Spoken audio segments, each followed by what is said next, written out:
Hello दोस्तों, मैं संदीप आप सबका अपने YouTube चैनल ज्ञान आरवेल में स्वागत करता हूं। दोस्तों देखिए, आज हम लेके आए आपके लिए मॉक टेस्ट किसका, जीएस का दोस्तों, सामान्य ज्ञान का दोस्तों। जिसमें देखिए आपको पता है कि आपके जो पेपर लगे हैं किसके, जेल वार्डन फायरमैन घुड़सवार के, उसकी डेट भी आपको कंफर्म है कि 19 से 20 दिसंबर को होने दोस्तों। तो उसी के लिए हम ये सामान्य ज्ञान का मॉक टेस्ट लेके आए हैं, जिसमें आपके टोटल कितने क्वेश्चन आएंगे, 38 क्वेश्चन आएंगे दोस्तों।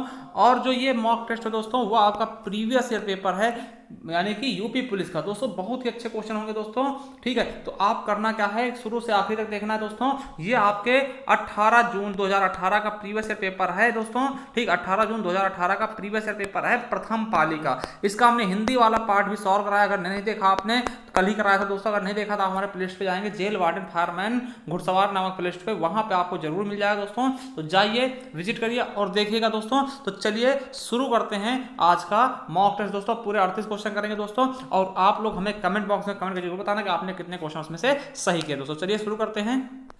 तो चलिए दोस्त, हम देखते हैं। देखिए, पहला क्वेश्चन क्या था कि भारत और पाकिस्तान के बीच कितनी पार सीमा ट्रेन चलती हैं।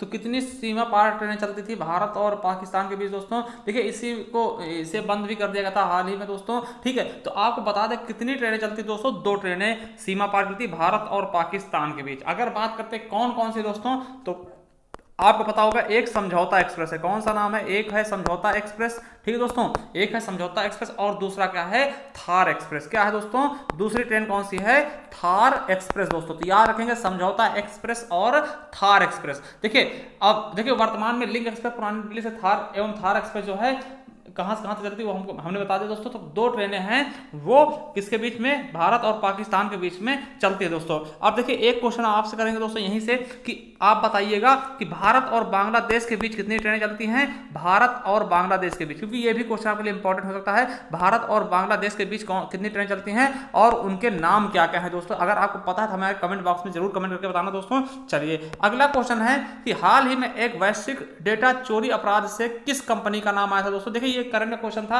ये क्वेश्चन अब तो नहीं बनेगा, मगर इससे रिलेटेड आप लोग पढ़ते रहिएगा। इसका सही कौन सा हो जाएगा, डी ऑप्शन, कैम्ब्रिज एनालिटिका से दोस्तों। चलिए अगला क्वेश्चन देखते हैं। 15वीं रूस भारत चीन त्रिपक्षीय विदेश मंत्रियों के बैठक सितंबर 2017 में संपन्न कहां हुए दोस्तों। ये भी करंट क्वेश्चन था दोस्तों। तो आपको क्या करना है कि जो विश्व के रिलेटेड संबंध होते हैं दोस्तों, उसे जरूर पढ़ना दोस्तों। तो वहां से आपको क्वेश्चन है कहां पे हुआ था, नई दिल्ली में दोस्तों। चलिए अगला क्वेश्चन देखते हैं। नेक्स्ट क्वेश्चन है, भारत में ब्रिटिश शासन का बड़े पैमाने पर विस्तार सहायक संधियों के माध्यम से हुआ था, जो गवर्नर जनरल के शासनकाल में शुरू हुआ था दोस्तों। तो आपको पता होगा कि सहायक संधि का जनक किसको कहते हैं दोस्तों, ठीक है। सहायक संधि के बारे में बताना दोस्तों, सहायक संधि का जनक किसे कहते हैं दोस्तों। तो आपको पता होना चाहिए किसे, लॉर्ड वेलेजली को दोस्तों। किसे कहते हैं, लॉर्ड वेलेजली को। देखिए, सहायक संधि जो स्वीकार किया था, किस किस राज्य ने स्वीकार किया था दोस्तों, आपको वो चीजें हम बता दें। एक हैदराबाद, कौन सा था, हैदराबाद दोस्तों, जिसने कब किया, 1798 में स्वीकार किया, ठीक है। हैदराबाद के बाद अगर बात करते हैं, देखिए हैदराबाद,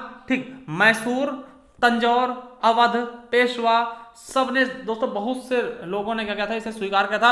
और दोस्तों आपको बता दें कि लॉर्ड कॉर्नवालिस के कार्यकाल में ही स्थायी बंदोबस्त भी लागू की गई थी दोस्तों। क्या, लॉर्ड कॉर्नवालिस के जो, देखिए ये तो क्या है, सहायक संधि वाला कौन हो जाएगा दोस्तों, हमारा सी ऑप्शन बिल्कुल राइट होगा, लॉर्ड वेलेजली। और जो लॉर्ड कॉर्नवालिस है दोस्तों, इनके शासनकाल में क्या होता दोस्तों, स्थायी बंदोबस्त। ये भी आपके लिए क्वेश्चन इंपॉर्टेंट है, स्थायी बंदोबस्त इसके शासनकाल में हुआ था, तो लॉर्ड कॉर्नवालिस के दोस्तों, ठीक। ये चीजें आपके लिए इंपॉर्टेंट दोस्तों, इसीलिए हमने बता दिया दोस्तों, ठीक है। ये चीजें आपके लिए इंपॉर्टेंट इसलिए बता दिया। और लॉर्ड जो हेंगस्टिंग है दोस्तों, हेंगस्टिंग है, इनके समय में आंग्ल नेपाल युद्ध हुआ था दोस्तों, ठीक है। आंग्ल नेपाल युद्ध हुआ था दोस्तों, ये भी आपके लिए इंपॉर्टेंट इसलिए हमने बताया दोस्तों। चलिए अगला क्वेश्चन देखते हैं कि गुरु गोविंद सिंह की मृत्यु के बाद गुरु की संस्था समाप्त हो गई थी, और शिष्यों, जो सिखों का नेतृत्व उनके विश्वसनीय शिष्य को सौंप देगा। जो गुरु गोविंद सिंह थे, इनके मृत्यु के बाद किसे दिया गया था, तो आपको बता दें, बंदा बहादुर दोस्तों, बंदा बहादुर। यहां से देखिए टोटल 10 गुरु हुए थे दोस्तों, और 10वें गुरु आपके तो कौन से, गुरु गोविंद सिंह जी थे। उसके बाद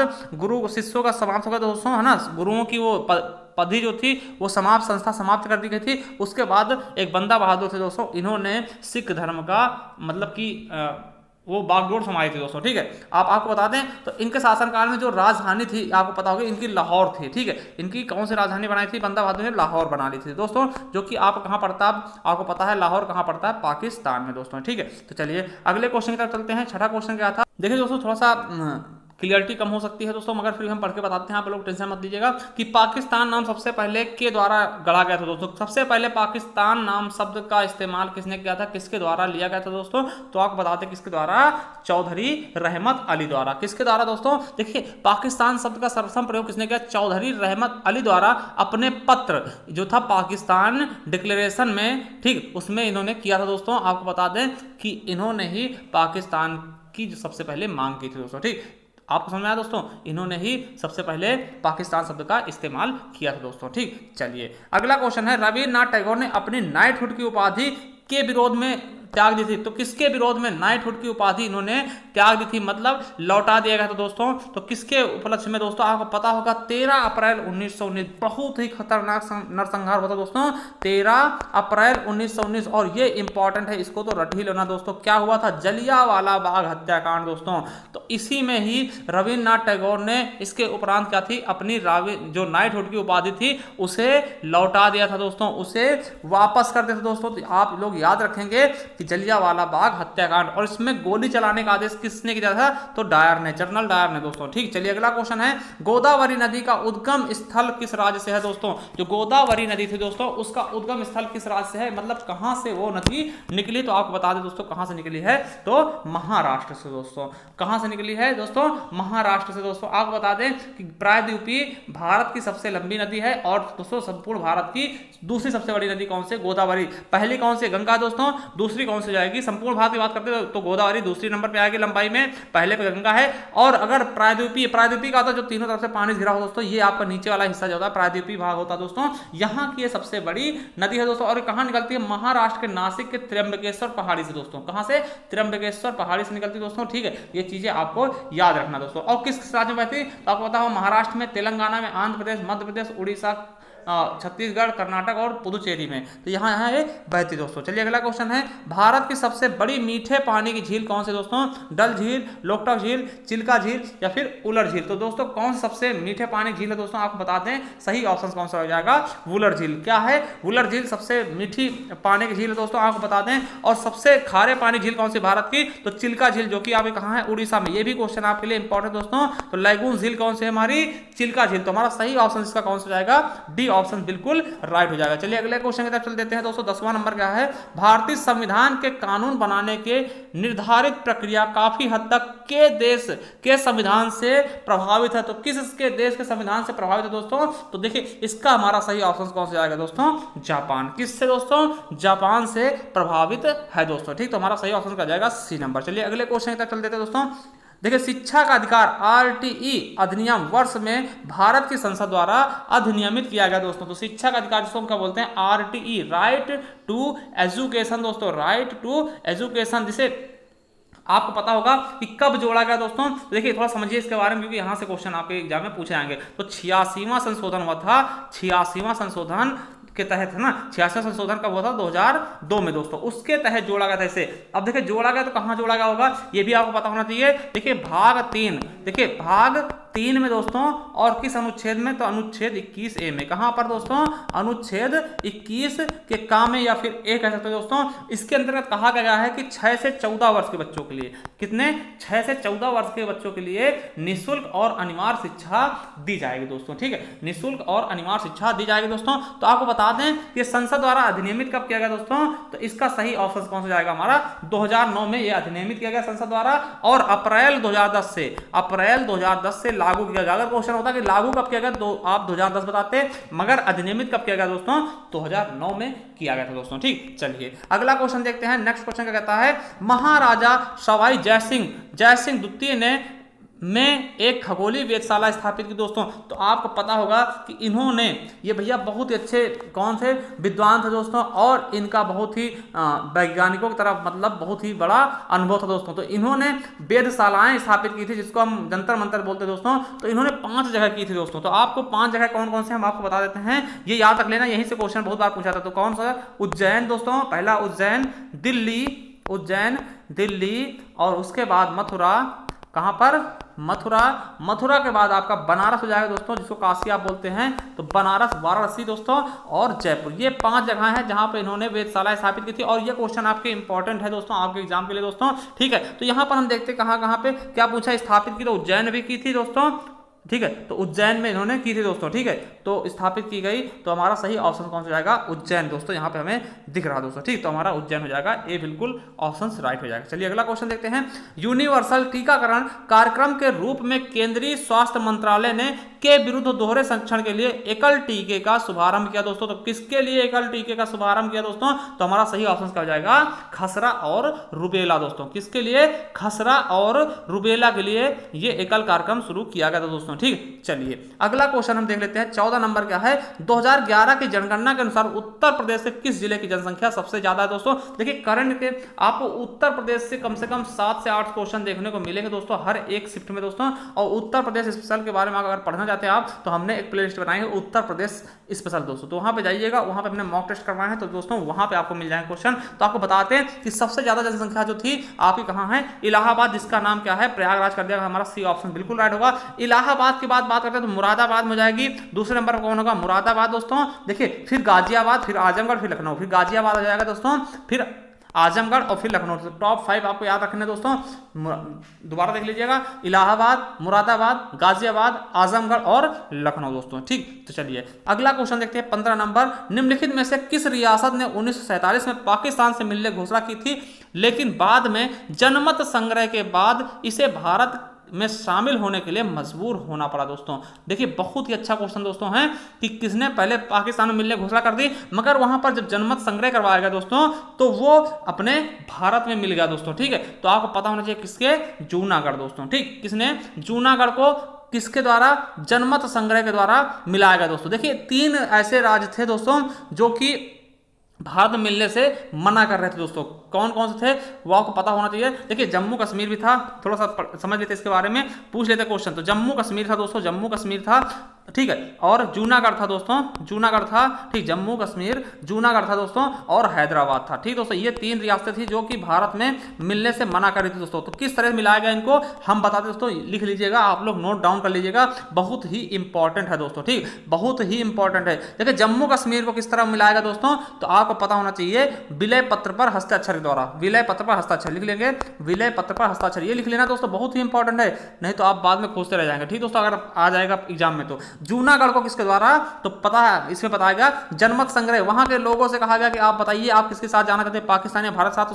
तो ज्यादा लोगों ने किसके लिए हाथ उठाया दोस्तों, किसके लिए मंजूरी दी, तो भारत के साथ। तो जनमत संग्रह मतलब लोगों के संग्रह द्वारा, लोगों के मतों द्वारा, ठीक दोस्तों। और हैदराबाद को पुलिस कार्रवाई द्वारा, मतलब वहां पे ऑपरेशन पोलो चला जाएगा दोस्तों, ऑपरेशन पोलो। पूछ लेते हैं ऑपरेशन पोलो किससे संबंधित, तो हैदराबाद में ऑपरेशन पोलो करके, ऑपरेशन पोलो चला करके उसे भारत में मिला लिया गया दोस्तों, ठीक है। तो इसको किससे, इसको पुलिस कार्रवाई से दोस्तों, ठीक। जम्मू कश्मीर को विलय पत्र पर हस्ताक्षर द्वारा, और जूनागढ़ को जनमत संग्रह द्वारा, और हैदराबाद को ऑपरेशन पोलो द्वारा यानी पुलिस कार्रवाई द्वारा हैदराबाद को भारत में मिलाया गया दोस्तों, ठीक है। और ये एकीकरण में सबसे ज्यादा अहम योगदान किसका था, तो सरदार वल्लभ भाई पटेल, जिसको इनको क्या बोलते हैं, भारत का बिस्मार्क दोस्तों, ठीक है, या फिर इन्हें लौह पुरुष बोलते हैं। और इनके दिवस को हम 31 अक्टूबर को क्या मनाते हैं दोस्तों, इनके जो जन्म दिवस है उसे हम एकता दिवस के रूप में मनाते हैं। और इन्हीं कारणों की वजह से विश्व की सबसे बड़ी मूर्ति इनके नाम से बनाई गई दोस्तों, इन्हीं की लगाई गई नर्मदा नदी में, ठीक दोस्तों, नर्मदा द्वीप के किनारे दोस्तों। तो आपको पता होना चाहिए गुजरात में दोस्तों। चलिए अगला क्वेश्चन देख लेते हैं, क्या कह रहा हमारा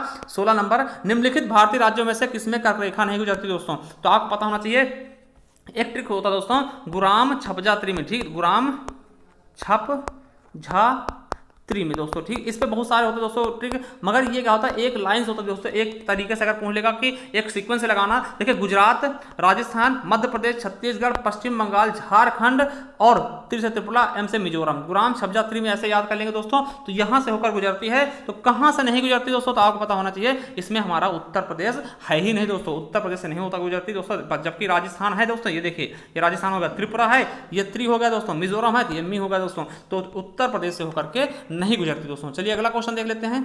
देखिए दोस्तों, ये उस समय क्वेश्चन था, निम्नलिखित भारतीय राज्यों में से किस राज्य द्विसदनात्मक विधानमंडल नहीं है दोस्तों। ये देखिए पहले क्वेश्चन था, ये जम्मू कश्मीर के मतलब राज्य जो यूटी बनाएगा उसके पहले का क्वेश्चन था। तो किन राज्यों में, पहले जम्मू कश्मीर में था दोस्तों, तमिलनाडु था, और देखिए कहाँ कहाँ किस में नहीं था दोस्तों, तो आपको बताया तमिलनाडु में नहीं था दोस्तों। कहाँ कहाँ था, देखिए जम्मू कश्मीर में था उस समय, ठीक, बिहार में था, महाराष्ट्र में था, उत्तर प्रदेश में था, कर्नाटक में था, आंध्र प्रदेश में था, तेलंगाना में, जम्मू कश्मीर था, 7 राज्यों में था दोस्तों, ठीक है। तो उस समय क्वेश्चन है, तो तमिलनाडु में नहीं था दोस्तों, हमारा सी ऑप्शन का जाएगा राइट हो जाएगा दोस्तों। अगला देखते हैं, भारत की संविधान सभा की संघ शक्ति समिति के अध्यक्ष कौन थे दोस्तों। तो जो भारत की संविधान सभा थी उसकी संघ शक्ति समिति के अध्यक्ष कौन थे दोस्तों। तो इसका सही ऑप्शन आपके लिए कौन सा हो जाएगा दोस्तों, डी नंबर का हो जाएगा, जवाहरलाल नेहरू जी। चलिए अगला क्वेश्चन देखते हैं, प्राचीन गणित पुस्तक गणित सार संग्रह किसके द्वारा लिखी गई दोस्तों। जो प्राचीन पुस्तक थी गणित सार संग्रह दोस्तों किसके द्वारा लिखी गई, तो आपको पता होना चाहिए किसके द्वारा, महावीराचार्य द्वारा। किसके द्वारा, महावीराचार्य द्वारा लिखी गई दोस्तों, ठीक है, महावीराचार्य द्वारा लिखी गई। अब बात करते हैं अगर आर्यभट्ट की कौन सी रचना थी दोस्तों, तो आर्यभट्टीय ग्रंथ। क्या है, आर्यभट्टीय ग्रंथ दोस्तों, याद रखने के आर्यभट्टीय ग्रंथ आर्यभट्ट द्वारा लिखा गया दोस्तों। वहीं पे अगर हम अगली बात कर लेते हैं दोस्तों, देखिए अगर हम बात करते हैं भास्कराचार्य, बहुत ही अच्छे गणितज्ञ थे भास्कराचार्य दोस्तों, बहुत ही अच्छे गणितज्ञ थे। इनके द्वारा कौन कौन सी रचनाएं लिखी गई, तो आपको पता शिरोमणि नामक पुस्तक लिखी गई थी जिसमें 4 भाग होते हैं, ठीक। एक शिरोमणि नामक इन्होंने ग्रंथ लिखा दोस्तों जिसके 4 भाग हैं दोस्तों, याद रख लेंगे। शिरोमणि किसके है, तो भास्कराचार्य की। कौन कौन से उसमें 4 अध्याय, लीलावती, बीजगणित, ग्रह गणित और गोलाध्याय दोस्तों। तो ये इंपॉर्टेंट है दोस्तों आपके लिए। तो चलिए अगला क्वेश्चन देखते हैं, 20 नंबर, किसने एक अंग्रेजी पुस्तक अनरैशिंग इंडिया लिखी है जो बताती है कि भारत 25 से 30 वर्ष में महाशक्ति कैसे बन सकता है दोस्तों। तो देखिए ये किसके द्वारा लिखी गई दोस्तों, किसके द्वारा लिखी गई, तो आपको बता दें वीरप्पा मोइली द्वारा दोस्तों। चलिए अगला क्वेश्चन आपके लिए 21 नंबर, दिसंबर 2016 में भारतीय रेल ने आनंद विहार और के बीच पहली हमसफर ट्रेन की शुरुआत की थी दोस्तों। तो किस किस स्टेशन के बीच पहली हमसफर ट्रेन की शुरुआत की गई दोस्तों, तो गोरखपुर। किसके बीच, गोरखपुर। आनंद विहार जो कि दिल्ली में पड़ता है और गोरखपुर जो कि यूपी में पड़ता है दोस्तों। और गोरखपुर का जो प्लेटफॉर्म है सबसे बड़ा प्लेटफॉर्म है विश्व का, ठीक है, अभी तक क्या है, सबसे बड़ा प्लेटफॉर्म है दोस्तों। चलिए अगला क्वेश्चन देखते हैं दोस्तों। नेक्स्ट क्वेश्चन क्या है, प्रसिद्ध सूफी संत शेख सलीम चिश्ती की दरगाह उत्तर प्रदेश के किस स्थान में स्थित है। कहां पर स्थित दोस्तों, जौनपुर, कन्नौज, फतेहपुर सीकरी, बाराबंकी दोस्तों। तो कहां पर है, फतेहपुर सीकरी में दोस्तों। कहां पर है, फतेहपुर सीकरी में स्थित है दोस्तों। चलिए अगला क्वेश्चन हम देख लेते हैं दोस्तों। नेक्स्ट क्वेश्चन क्या कह रहा है, हिमालय का तीसरा सबसे बड़ा शिखर कौन सा है दोस्तों। तो हिमालय का तीसरा सबसे बड़ा शिखर कौन सा है दोस्तों, वो आपको बताना है। तो कौन सा है, माउंट कंचनजंगा। कौन सा दोस्तों, माउंट कंचनजंगा हिमालय की तीसरी सबसे बड़ी चोटी है, यानी विश्व की तीसरी सबसे बड़ी चोटी है दोस्तों, ठीक। तो ये चीजें आप लोग याद कर लेंगे दोस्तों, ठीक है। कौन सी, माउंट कंचनजंगा दोस्तों, ठीक है। चलिए अगला क्वेश्चन देखते हैं दोस्तों क्या कर रहा है, उत्तर प्रदेश का राजकीय पुष्प कौन सा है, राजकीय फूल कौन सा है दोस्तों। ये तो एकदम सिंपल था दोस्तों। तो कौन सा है राजकीय पुष्प, आपको पता होगा, पलाश दोस्तों। क्या है, पलाश उत्तर प्रदेश का राजकीय पुष्प है दोस्तों। चलिए अगला क्वेश्चन है, मनुष्यों में पित्त का उत्पादन किस अंग से होता है दोस्तों। तो पित्त का उत्पादन किस अंग से होता है, तो आपको पता होना चाहिए, जिगर से दोस्तों, ठीक है। किससे होता है उत्पादन, किसका होता है दोस्तों, जिगर से उसका उत्पादन होता है। और पित्ताशय में क्या होता है दोस्तों, ये जमा होता है। देखिए पित्ताशय मतलब आ जाए दोस्तों, पित्ताशय में जमा होता है, इकट्ठा होता है दोस्तों, और जहां से निकलता क्या होता है, जिगर बोलते हैं दोस्तों। क्या बोलते हैं उसको, हम जिगर बोलते हैं, या फिर यकृत मिल जाए या फिर लीवर मिल जाए, कोई भी ऑप्शन मिल जाए दोस्तों। और इस मानव शरीर की सबसे बड़ी ग्रंथि होती है दोस्तों, ठीक है। क्या, यकृत, जिगर या फिर लीवर दोस्तों, कोई भी ऑप्शन मिल जाए तो वही हमारा सही हो जाता है दोस्तों। तो यहाँ पर जिगर है तो जिगर को हम सही कर देंगे दोस्तों। चलिए अगला क्वेश्चन देखते हैं, 26 नंबर, राष्ट्रीय मानवाधिकार आयोग भारत में किस वर्ष स्थापित हो दोस्तों। देखिए मानवाधिकार आयोग से एक क्वेश्चन बनता है दोस्तों, आप चाहे एसआई कर रहे हो, चाहे पुलिस के किसी भी प्रकार की तैयारी कर रहे हो, और मानवाधिकार के बारे में हमने बहुत अच्छा वीडियो बनाया है, आप जाइए संपूर्ण हिंदी में, ठीक दोस्तों, वहां पर मिल जाएगा दोस्तों, ठीक। चलिए हाँ ठीक है, तो आपको मिल जाएगा दोस्तों, हमारे प्लेलिस्ट में जाइएगा, वहां मिल जाएगा दोस्तों। तो देखिए यहाँ पर है मानवाधिकार के बारे में। तो मानवाधिकार आयोग की स्थापना कब की गई थी दोस्तों, कब स्थापित हुआ था, 1993 में। कब दोस्तों, 1993 में। आपको बता दें कि जो भारत में मानवाधिकार संरक्षण अधिनियम कब आया था, तो आपको बता दें कब आया था, अधिनियम कब आया था दोस्तों, 28 सितंबर 1993 को। 28 सितंबर 1993 दोस्तों आया था, क्या अधिनियम आया था। और गठन कब हुआ, मानवाधिकार आयोग का गठन कब हुआ, तो 12 अक्टूबर 1993 को, ठीक। 28 सितंबर को अधिनियम आया और गठन कब हो गया, 12 अक्टूबर 1993 दोस्तों। चलिए अगला क्वेश्चन है, निम्नलिखित रोगों में से कौन सा रोग फफूंदी यानी कि फंगस के कारण होता है दोस्तों? तो फंगस के कारण कौन सा होता है दोस्तों, ये आपको बताना है दोस्तों। तो आपको पता होगा दांत खाद खुजली जो होती है दोस्तों, वो किससे होती है? फंगस से होती है दोस्तों, यानी दांत हो जाएगा हमारा बिल्कुल सही ऑप्शन। चलिए 28 नंबर देखते हैं, किस भारतीय राज्य ने 2016-17 में भारत में उत्पादित चीनी का 1/3 से अधिक चीनी उत्पादन किया है दोस्तों? तो किसने 1/3 से अधिक चीनी उत्पादन किया दोस्तों, ये आपको बताना है। तो किसने तो किया दोस्तों? उत्तर प्रदेश ने। किसने? उत्तर प्रदेश ने किया दोस्तों। चलिए अगला क्वेश्चन देख लेते हैं। नेक्स्ट क्वेश्चन क्या कर रहा है? 29 नंबर दोस्तों, भारत के संविधान के मूल दस्तावेज को किसके हाथों द्वारा लिखा गया? मतलब किसने अपने हाथों से मूल दस्तावेज लिखा दोस्तों? भारत जो आपका संविधान है दोस्तों, तो किसने लिखा दोस्तों? आपको पता होगा। तो भीमराव अंबेडकर नहीं होगा दोस्तों, इन्होंने अपने हाथ से नहीं लिखा दोस्तों, ठीक। इन्हें हम निर्माता बोलते हैं, मगर इन्होंने अपने हाथ से नहीं लिखा। लिखा किसने दोस्तों? बिना किसी गलती के दोस्तों, एक भी गलती नहीं किया। किसने लिखा? तो प्रेम बिहारी नारायण रायजादा जी ने, ठीक है। प्रेम बिहारी नारायण रायजादा जी ने। और यही क्वेश्चन 2-3 बार पूछा गया दोस्तों, तो ये आपके लिए इंपॉर्टेंट है कि संविधान का मूल दस्तावेज किसने लिखा दोस्तों? मूल संविधान को किसने अपने हाथों लिखा? तो प्रेम बिहारी नारायण रायजादा ने। चलिए अगला क्वेश्चन देखते हैं, विटामिन B7 का रासायनिक नाम क्या है दोस्तों? विटामिन B7 का रासायनिक नाम क्या है दोस्तों? तो आपको पता होना चाहिए क्या है दोस्तों। तो हमारा सही ऑप्शन का जाएगा बी नंबर, क्या? बायोटिन दोस्तों। चलिए अगला क्वेश्चन है, हॉकी दिग्गज खिलाड़ी जो मेजर ध्यानचंद का जन्म कहाँ हुआ दोस्तों? तो कहाँ पे हुआ? इलाहाबाद में दोस्तों मेजर ध्यानचंद का जन्म हुआ दोस्तों। और इनका जन्म कब हुआ था? 29 अगस्त 1905 को। 29 अगस्त दोस्तों, याद रख लेंगे, 29 अगस्त 1905 को हुआ था दोस्तों। इसीलिए इनके जन्मदिन पर हम क्या मनाते हैं? खेल दिवस दोस्तों। इन्हें हॉकी का जादूगर कहते हैं दोस्तों, और उन्हें दत्ता भी कहते हैं। इनकी एक आत्मकथा है गोल। ये भी क्वेश्चन आपके इंपॉर्टेंट है, पूछा भी जा चुका है कि मेजर ध्यानचंद की जो आत्मकथा है वो कौन सी है? तो गोल है दोस्तों इनकी आत्मकथा दोस्तों, ठीक है। गोल इनकी आत्मकथा है, और इन्हें क्या बोलते हैं? हॉकी के जादूगर दोस्तों। और इन्हीं के जन्मदिन पर क्या मनाया जाता है? भारतीय राष्ट्रीय खेल दिवस दोस्तों, ठीक। 29 अगस्त को राष्ट्रीय खेल दिवस मनाया था, और इसी पे खेल के सारे पुरस्कार भी दिए जाते हैं दोस्तों, ठीक। तो याद रखिएगा। चलिए अगले क्वेश्चन की तरफ चलते हैं, मुंशी प्रेमचंद का जन्म कहाँ हुआ था दोस्तों? कहाँ हुआ था? कानपुर, आरामपुर, गाजियाबाद या वाराणसी? तो बिल्कुल सही ऑप्शन कौन सा है दोस्तों? हमारा डी नंबर। कहाँ पे हुआ था? वाराणसी में इनका जन्म था दोस्तों। 31 जुलाई 1880 को लहमी ग्राम में, ठीक, वाराणसी के लहमी ग्राम में इनका जन्म हुआ था दोस्तों। इनकी रचनाएं जो है आपको बता दें, गोदान, कर्मभूमि, रंगभूमि, सेवा सदन, उपन्यास सम्राट भी इन्हें कहा था, कलम का जादूगर कहा था। और इनकी जो कहानियां थी दोस्तों, बहुत ही अच्छी कहानियां थी। पंच परमेश्वर, गुल्ली डंडा, दो बैलों कथा, ईदगाह, पूस की रात, कफन दोस्तों। इस तरह से इनकी बहुत सारी कहानियां थी, ये भी आप लोग याद कर लेंगे। चलिए अगला है, निम्नलिखित में से कौन सा उत्तर प्रदेश का सबसे पुराना विश्वविद्यालय दोस्तों? तो सबसे पुराना विश्वविद्यालय कौन सा उत्तर प्रदेश का दोस्तों? आपको बता दें, इलाहाबाद केंद्रीय विश्वविद्यालय दोस्तों। इलाहाबाद केंद्रीय विश्वविद्यालय सबसे पुराना विश्वविद्यालय दोस्तों, ठीक है, याद रख लेंगे दोस्तों। तो इलाहाबाद केंद्रीय विश्वविद्यालय सबसे पुराना विश्वविद्यालय है। इसकी स्थापना कब हुई थी? 1887 में। कब हुई थी दोस्तों? 1887 में दोस्तों। अगर आप समझ रहे होंगे दोस्तों कि अलीगढ़ मुस्लिम है, तो ये नहीं है दोस्तों। पहले अलीगढ़ मुस्लिम जो विश्वविद्यालय, इसका नाम बाद में पड़ा है। पहले इसका नाम क्या था दोस्तों? देखिए, इसका नाम 1921 में पड़ा दोस्तों। अलीगढ़ मुस्लिम का नाम ये पड़ा है। इसकी देखिए, पहले इसका नाम अलीगढ़ मुस्लिम विश्वविद्यालय नहीं था, इसका नाम था एंग्लो ओरिएंटल, ठीक। क्या नाम था दोस्तों? एंग्लो ओरिएंटल के नाम से था दोस्तों। इसकी स्थापना किसने की थी? सर सैयद अहमद खान ने 1875 में दोस्तों, ठीक। 1875 में की थी, मगर उस समय इसका नाम अलीगढ़ मुस्लिम नहीं था दोस्तों, इसलिए इसको हम नहीं मानेंगे दोस्तों। जो बनारस हिंदू विश्वविद्यालय दोस्तों, आपको पता होगा, इसकी स्थापना मदन मोहन मालवीय द्वारा की गई थी दोस्तों। कब? 1916 में दोस्तों, ठीक है। चलिए अगला क्वेश्चन देखते हैं, उत्तर प्रदेश के किस शहर को पूर्व का ग्रास बोलते हैं दोस्तों? पूर्व का ग्रास किसको बोलते हैं दोस्तों? कन्नौज को। किसको? कन्नौज को हम पूर्व का ग्रास बोलते हैं दोस्तों, ठीक। कन्नौज को पूर्व का ग्रास बोलते हैं दोस्तों। अब देखिए, अगर हम गोरखपुर की बात करते हैं, यहाँ का टेराकोटा बहुत प्रसिद्ध है, ठीक, टेराकोटा। और दोस्तों यहाँ पे सबसे ज्यादा वर्षा होती है दोस्तों, ये भी चीज आपको याद रखना है, ठीक। जहाँ के हमारे सीएम जी हैं। मुरादाबाद में क्या? पीतल नगरी बोलते हैं दोस्तों, पीतल नगरी बोलते हैं किसको? मुरादाबाद को दोस्तों। और बनारस को आपको पता ही दोस्तों, यहाँ की रेशमी साड़ी बहुत ही ज्यादा विख्यात दोस्तों। चलिए अगला क्वेश्चन है, किस पड़ोसी देश को land of the thunder dragon के नाम से जाना था दोस्तों? किसको जाना था? वेरी वेरी इंपॉर्टेंट क्वेश्चन था दोस्तों, बहुत अच्छा क्वेश्चन था। किसको? भूटान को दोस्तों। किसको जानते हैं? हम भूटान को जानते हैं दोस्तों, ठीक। तो ये याद रखेंगे। और भूटान से कौन कौन सीमा लगती है हमारे देश की दोस्तों? तो पश्चिम बंगाल, सिक्किम, अरुणाचल प्रदेश और असम, 4 राज्यों की सीमा भूटान से टच करती है दोस्तों। चलिए अगला क्वेश्चन है, देखिए अगला नेक्स्ट क्वेश्चन क्या है दोस्तों? देखिए क्वेश्चन करने का था दोस्तों, 2017 में कजुआ इशिगुरो को किस विधा के लिए नोबेल पुरस्कार दिया था दोस्तों? तो किसके लिए दिया गया था दोस्तों? आपको बता दें, साहित्य के लिए दोस्तों। किसके लिए? साहित्य के लिए इन्हें नोबेल पुरस्कार दिया गया था दोस्तों, ठीक है। साहित्य के लिए इन्हें नोबेल पुरस्कार दिया गया था दोस्तों। चलिए, और ये ब्रिटिश लेखक थी दोस्तों। अगला है, पाकिस्तानी सीनेट में विपक्ष की पहली महिला नेत्री कौन सी थी दोस्तों? तो विपक्ष की पहली महिला नेत्री कौन सी थी दोस्तों? तो आपको बता दें कौन से थे दोस्तों? तो शेर-ई रहमान थी दोस्तों। चलिए अगला क्वेश्चन और लास्ट क्वेश्चन आज का दोस्तों, सीकर तकनीकी के साथ भारत की क्रूज मिसाइल कौन सी है दोस्तों? तो भारत की क्रूज मिसाइल कौन सी है दोस्तों? सीकर तकनीकी के साथ दोस्तों आपको बता दें कौन सी दोस्तों? तो ब्रह्मोस्त्र। आपको बताना है दोस्तों, ये ब्रह्मोस्त्र हमारा सी ऑप्शन बिल्कुल राइट होगा।